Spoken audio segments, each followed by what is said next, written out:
Well, hello, I'm Joanna Clark of Blissful Baby Sleep Coaching and also a board member of WO3, which is a grassroots movement to help partner, promote, and support small female-owned businesses. And I am delighted to be interviewing today Macall Gordon, author of this book, Why Won't You Sleep? Yay. Macall, thank you for being here. I'm going to tell everybody about you. Can I do that?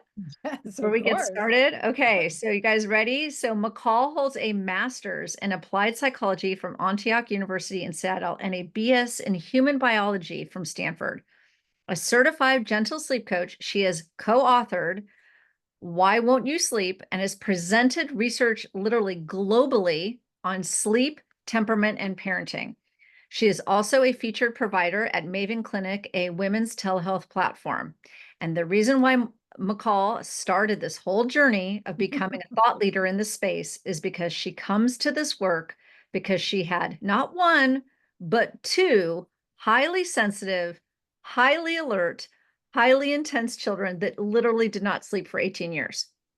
So Macall knows her topics well, both intellectually and from a research perspective, from an everyday mom perspective. So thank you so much for being here, Macall. Thank you so much. Thank you so much. Yes. Yes, I don't come to this because I nailed sleep. That is for darn sure. Yes. Yes, exactly. Which is usually, so really, you guys, Macall is truly a thought leader in this space. She has been researching and researching, and everybody I know in the sleep coaching community, because I've been in this community sleep coaching industry for 13 years now, and everyone knows who Macall is, and everyone wants to know Macall is thinking and researching. And so, Macall, why don't you tell us what is like top of mind for you now after being in this Yeah. industry for such a long time? Yeah. Yeah. Well, it's funny because it started when my daughter was born in 1994, honestly, where I was reading parenting magazines back then because the internet was like barely a thing. So it was magazines and books. And the stuff on sleep just didn't make sense, honestly, because, um, they were talking about the importance of brain development and at the same time saying, but you should let your child cry, be responsive, but let your kid cry in the middle of the night. And it just didn't make sense. And it still doesn't, really honestly. Mhm, So for me, I really think we need to change the whole perspective on sleep, which still is within a behaviorist paradigm. So John Watson, back in the 1920s, this mhm, idea that all sleep behavior is shaped by behavior and what gets reinforced and what doesn't. mhm, And within that paradigm, the only thing that's important is behavior. mm, Literally nothing else matters. mhm. And what is the outcome of that? If we're only looking at sleep through this behavioral lens, Yeah. what is What's the up? outcome of Yeah. that for families? That means nothing else matters, right? Mhm, The baby's biology, the baby's temperament, the baby's developmental status, what parents want, what parents bring to the table, parents' cultural preferences. Literally nothing else matters, only behavior, what the mhm, baby does and how the parent responds. mhm, So all of the big, sleep strategies, or I would say the main one, right? Ferber and all those other, well, I shouldn't say all those other ones. Ferber, mhm. is, And ba- Weisbluff. Mhm, yeah, well, yeah, it's all the same, right? Um, that the baby cries, and if you don't want the baby to wake up and cry, you just don't reward that behavior, and then the baby's behavior is extinguished. They call that extinction. It's mhm, behavior modification. It doesn't matter why the baby's crying. It doesn't matter how old the baby is or how much they cry. The fact is that if you respond, you're rewarding the behavior. mhm. So therefore, if it doesn't work, the only one that's at fault is the parent. And that means Right, that it puts all the pressure on the parent. And right, if it fails, it's all the parent's fault. right. Nothing Yes, else is important. right. Well, that's just incredibly unfair and it's incredibly inaccurate because we Mhm. all know there's a lot more that goes into sleep. Right. than So just I want to pinpoint that. So what I hear you saying is that if we're only looking at sleep through this kind of behavioralist lens, the outcome is that it puts all the pressure on the parents. It puts all the shame on the parents if they don't succeed, and it raises their anxiety. yeah, And it also creates this box that they go into where they feel like they're either winning or they're losing, yeah, and there's no other reasons that they can look to or understand why they might not be successful. And that is why you want to change the dialogue. So tell me yeah. about where you want to go. How would you rather have us look? What Yeah. lens would you rather have us look forward Well, through? yes, exactly. Well, let me take one teeny little baby step back and then forward to exactly answer that really good question. What happens is, like all the books, the sleep books will say, yeah, it's really simple. The steps are really simple. You put the baby in the crib, you leave the room, and really, you guys, it's not really that hard. In like 3 to 4 nights, the baby, yeah, there'll be some crying, but in 3 nights, it'll be over. Well, for some parents, that absolutely works. And if that's, that's what happens, and yay for them, right? Like, I Right. can't really argue with that. But the parents that I work with of these more intense kids, that is absolutely not what's happening. And then this paradigm doesn't tell them what to do. So these Exactly. parents, the kiddos are crying for hours, and the Mhm. books do not say what to what to do, right? And so these parents are completely out in the cold. And Right. so, what I'd rather have us do is really look at the full picture and start saying, well, maybe there are ages where we should take a more nuanced approach. Let's look at, well, if your baby's struggling this much or at this age, or are there alternatives, or maybe you can make different choices, or maybe you can wait, or maybe you can decide what's a problem. Maybe it's can be okay enough for you. Mhm. Let's maybe you can just work on this piece or not. Or maybe you can have the baby in your room if everyone's sleeping okay. That's what Right. I don't hear. I mean, Right. I'm sure you run into this all the time. I had Yes. a call today with somebody whose baby was sleeping like a dream, and they still thought that sleep was bad. Mhm. That's a huge problem, I think, in our country when Right. every single parent thinks their baby's sleep is not living up to some crazy standard. Exactly. Huge Right. problem. Right, exactly. So we've kind of got this behavioralist standpoint, which makes babies become like almost like robots, like baby must go to sleep at this time, wake up at this time, etc. And if the parent can't twist it to get it to look that Yeah, way through a certain sleep training methodology, then they right, have failed. And the right, way and what you're hoping in terms of being a thought leader and helping people like shape a new conversation, which is right. let's look at it from a systems perspective so that we can Yeah, look at the entire family system right. and where the baby is developmentally so that we can better manage and say, okay, what are the parents' values, goals, cultural Mhm, preferences? mhm, What is the nursing plan? mhm, What is the mhm, goals? What are the requirements for the parents in terms of caregiving and tag teaming and all of that? And looking mhm. at this holistically so that you're looking at it from a system point of view. Yeah. And Well, and when I'm sorry, go ahead. yeah, so if you could just kind of like talk about that a little bit more Well, it's about the it's system even point more of view. because I think that's from our perspective as coaches. I think what I often tell parents is, listen, you have a long time to be a parent. You really can take your time, because I think parents also get the message that they have to hurry up and Right. get this baby on a schedule, or they have to hurry up and get that baby sleeping in the crib right away, or else really bad things will happen. And I put the blame squarely on books for doing this. Right. um, the books, I've done a lot of kind of like analysis in a way of the tone of sleep Mm. books. Oh, And they really scare the pants off of parents by mhm. saying, you better get that baby sleeping, or the baby's going to have a weight problem and ADHD if you, I and see. conduct disorder if you don't. And Right. parents are just like quivering. They're so worried. Yes.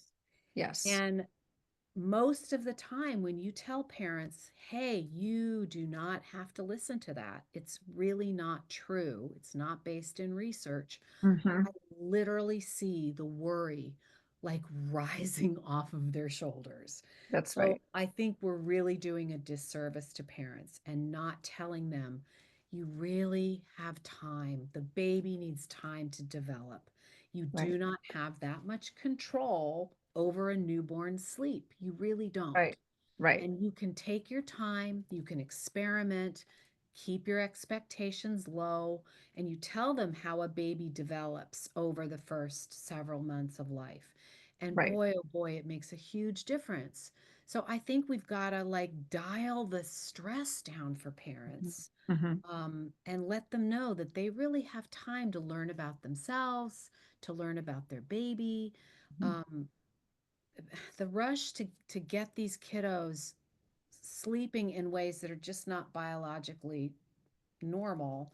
Hmm. I don't understand. I mean, I don't know. Exactly. I don't get it. So that leads us to kind of your book, right? Yeah. Which is the question that parents are always saying, Yeah. why won't my child I want sleep? my And living so sleep. Yeah. what brought about the book, and Yeah. tell us about what's inside the book that's going to be really helpful. Exactly.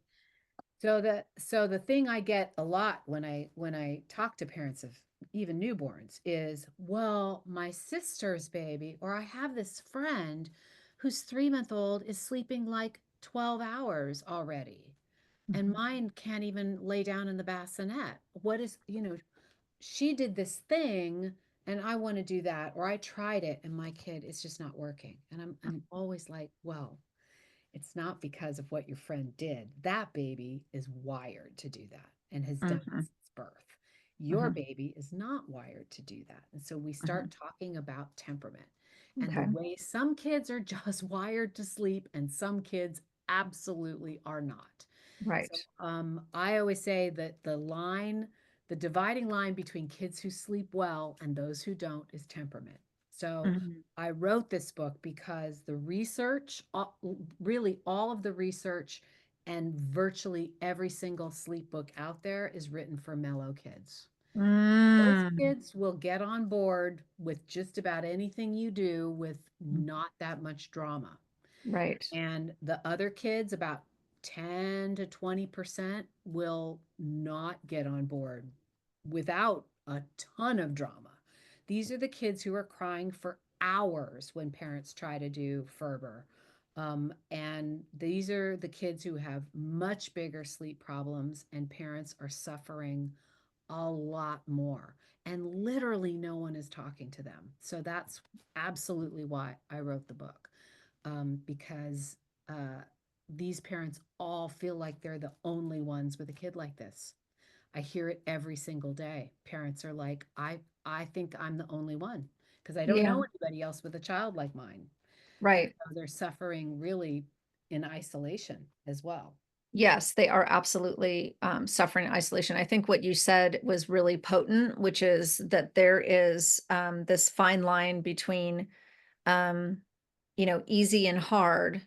And what you said is the line is the temperament of the baby. Yeah, That is kind of yeah. what takes this to this, and that 10 to 20% or the babies are on the hard side. Hmm. But one thing I want to say about if you are listening to this and you're thinking, oh no, I think I'm on the hard side, I want you to still know that most sleep problems are solvable with the right approach Hmm. and with taking into consideration all of these other elements that we're Hmm. about to talk about, that Hmm. is in this kind of systems Hmm. arena that she's trying to communicate, that we don't Hmm. just look at behavior, we look at temperament, we look at Hmm. feeding, we look Hmm. at low ferritin. I mean, we're Hmm. going to go into this. And so Hmm. I want those of you that are listening to this thinking you're doomed, I please know you're not. This is why we're having this Mhm. conversation. Her point is that there's never been a book written specifically for people who fall into the 20%. All the Sure. books have been written for the Yeah. 80%. And so Right. we are talking to those of you that are the 20% of that are constantly saying, why won't my baby sleep? And Yeah. comparing and despairing with all Right. the 80% of your friends Yeah. that it's no problem. Yeah. So thank you for writing this book, because I think the way you language that the temperament is the beginning of the division point. Yeah. Um, Yeah. so in fact, let's talk about all these other things. If Yeah. we're looking at sleep through this systems part, let's go through that. Let's talk about all the other ways that we need to be evaluating a child Hmm.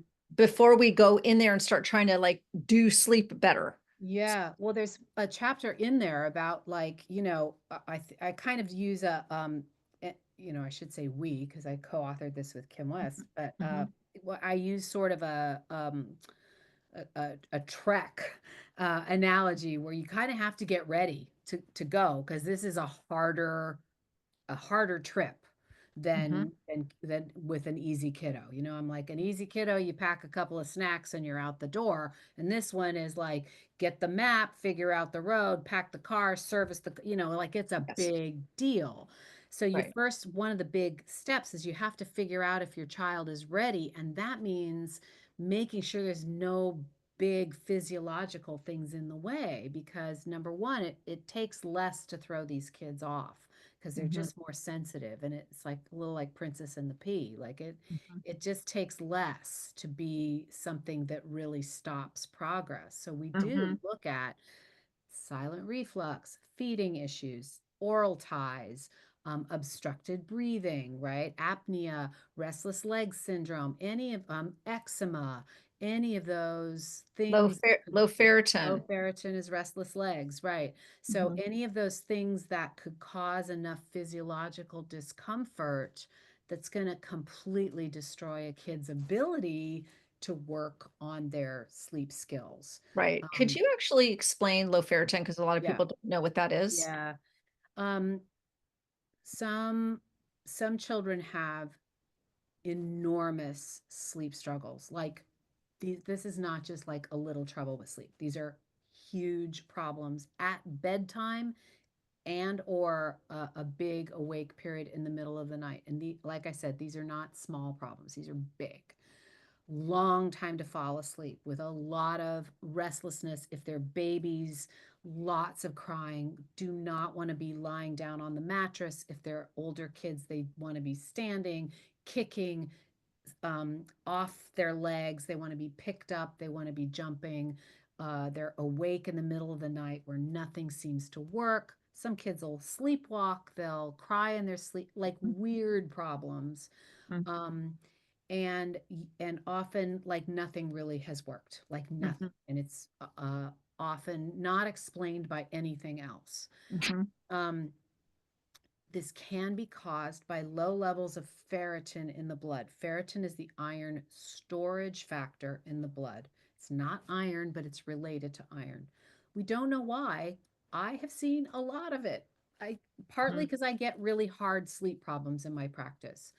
Um, and I don't know if it's a bigger problem now or if we're just seeing it. But it causes essentially pediatric restless leg syndrome, and it often looks like shenanigans at bedtime. It looks like a kid who doesn't want to lay down or a kid who wants to jump on their bed, but it's because it causes this like jumpy, nervous, scared. Kids will say, I feel scared. I just had an 8-year-old who wants to climb in bed with her parents or wants to be with her brother because she feels scared. But it was like restless leg syndrome. Mhm. So, see, there can be problems that look behavioral, but are Right, actually but aren't. physiological. That are Yeah. So it needs to physiological, be exactly. And tested another and piece treated. that we forgot to mention was the neurodivergence. You have a really interesting statistic about that Yeah. So neurodivergence can cause sleep challenges. yeah, so neurodivergence, a lot of kids with ADHD, autism spectrum, and other types of neurodivergence often, number one, have very low sensory thresholds or sensory processing sensitivities, which absolutely affects sleep, Mhm, 1000%. mhm, Also, kids with autism spectrum and sometimes ADHD have deficiencies in melatonin. So they just have problems with a bedtime, with a setting their bedtime like circadian clock. Right. And also that we know that 50% of kids with ADHD and autism spectrum have restless leg syndrome. Mhm. So it's worth sometimes getting them tested. So those are also, in addition to the diagnoses that they may also have organic sleep problems. So it's sometimes worth getting them into a pediatric sleep clinic to get to either get a blood test or get them, seen. Right. And for the Again, blood test, just you can do behavioral strategies all you want with those kids, and you're going to be hitting a brick wall. yeah, you'll be hitting a brick wall. So just to clarify, because often people think low ferritin, they think, oh, I'll just go get my child's iron Yeah, tested and then yeah, if they're anemic, that's not what we're talking about. So low ferritin is the iron storage, how your yeah, body actually stores iron before it actually goes to the usage.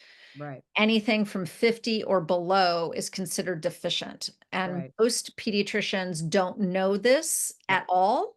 right, And so if you go to ask for a ferritin lab, they'll probably go, "What?" And they'll yeah, probably try to test your child for iron, trying to test them mhm, for anemia, but you have to be very deliberate and saying, "I mhm, want ferritin," and if it's 50 or below, then you will want to talk to your doctor about supplementation so that we can raise the levels, and as the levels raise, then a lot of times the sleep disturbances and some of this crazy behavior starts to diminish, which then opens up the doorway to yes, be able to do some behavioral modification, but it doesn't the behavioral modification does not work prior to the yeah. levels getting 50 or above. Yeah, and I often actually recommend people, if you get the ferritin test, to actually, if you have the ability and resources, to actually go to a sleep doctor, because Right. you can't, you actually need often need prescription level iron. Prescription You can't just go supplementation. get a multivitamin. Yeah, I it's have not at actually all. seen sleep problems. I say they go poof. I've actually seen, you don't, many people don't even need to do behavioral stuff Right, once the levels come up. which is Yeah. amazing. Yeah, I've seen some nightmarish problems Yeah. go away. So McCall, Yes, ma'am. so I'm sure that everyone's like thinking about this and going, "Oh my God, I need the book." Like Yes.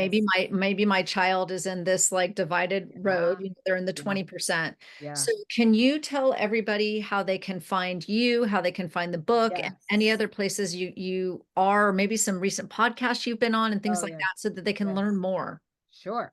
Website is Little Live Wires, because I call these kids live wires because they just have more juice running through their little systems.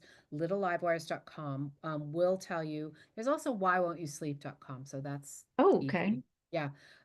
It's at major booksellers, those, and some good independent booksellers. It's available on Kindle, and Bookshop also has an ebook. I'm in the process of recording the audiobook now, so that will be Okay, great. out at some point soon. Great. You can also, if you are looking for support in terms of like other parents, I Yes. also admin two large Facebook groups. One is called Fussy Baby Site on Facebook, and that's for little ones up to 3, and the other one is called Spirited Child Okay. Support for kiddos 3 to 7. Okay, and we will have all of this in the notes so you guys can easily find these. Okay, so in honor of WO3, we always like to pay it forward and honor and shout out to some other women authors or women-owned businesses. And McCall has two people that she'd I like to do a quick do. shout out I for. do. My recent favorite topical author is Robin Goebel, Robyn Goebel. That'll be in the notes, I guess. Mhm.